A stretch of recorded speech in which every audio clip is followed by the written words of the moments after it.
అందరికీ నా నమస్కారాలు. ఈరోజు నేను సంకటహర చతుర్థి మహత్యం గురించి కొన్ని మాటల్లో చెప్పబోతున్నాను. మన హిందూ సంప్రదాయంలో విఘ్నేశ్వరుడు అంటే శ్రీ గణపతి విఘ్నాలను తొలగించే దేవుడిగా భావిస్తారు. అందుకే ప్రతి శుభకార్యాన్ని ప్రారంభించే ముందు గణపతిని ప్రార్థించడం మన సంప్రదాయం. ప్రతి నెలలో పౌర్ణమి తర్వాత వచ్చే 4వ రోజు సంకట చతుర్థిగా పరిగణించబడుతుంది. సంకటహర అంటే సంకటాలను తొలగించేది అని అర్థం. ఈరోజు శ్రీ గణపతిని భక్తితో పూజిస్తే జీవితంలో ఉన్న కష్టాలు, అడ్డంకులు తొలగిపోతాయని విశ్వాసం ఉంది. ఈ రోజున చాలామంది భక్తులు ఉపవాస వ్రతం చేస్తారు. ఉదయం గణపతికి పూజ చేసి, సాయంత్రం చంద్రుణ్ణి దర్శించి, తరువాత ఉపవాసం విరమిస్తారు. గణపతికి మోదకాలు, ఉండ్రాళ్ళు, కురుములు వంటి నైవేద్యాలు సమర్పిస్తారు. ఇవి గణపతికి ఎంతో ప్రీతికరమైనవి. పురాణాల్లో ఒక కథ కూడా ఉంది. ఒకసారి చంద్రుడు గణపతిని చూసి నవ్వాడనే కథ చెబుతుంది.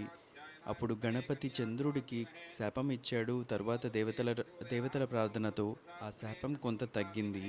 అప్పటి నుంచి చతుర్థి నాడు చంద్రుణ్ణి దర్శించి గణపతిని పూజించడం సంప్రదాయంగా తయారైంది. సంకటహర చతుర్థి మనకు ఒక ముఖ్యమైన సందేశం కూడా ఇస్తుంది. అదేమిటంటే, మన జీవితంలో సమస్యలు వచ్చినప్పుడు ఆత్మవిశ్వాసం, భక్తి, సహనం అలాంటివి ఉంటే వాటిని అధిగమించవచ్చు. గణపతి రూపంలో కూడా ఒక గొప్ప సందేశం ఉంది. పెద్ద తల ఉంటే పెద్దగా ఆలోచించాలి, చిన్న కళ్ళు ఉంటే ఏకాగ్రతతో ఉండాలి, పెద్ద చెవులు ఉంటే మంచి మాటలు వినాలి, చిన్న నోరు అంటే తక్కువగా మాట్లాడాలి. ఇలా గణపతి రూపం మనకు మంచి జీవిత పాఠాలు నేర్పిస్తుంది. కాబట్టి మనం ప్రతి నెల సంకటహర చతుర్థి రోజున గణపతిని భక్తితో ప్రార్థించి మన జీవితంలో ఉన్న అడ్డంకులు తొలగిపోవాలని కోరుకుందాం.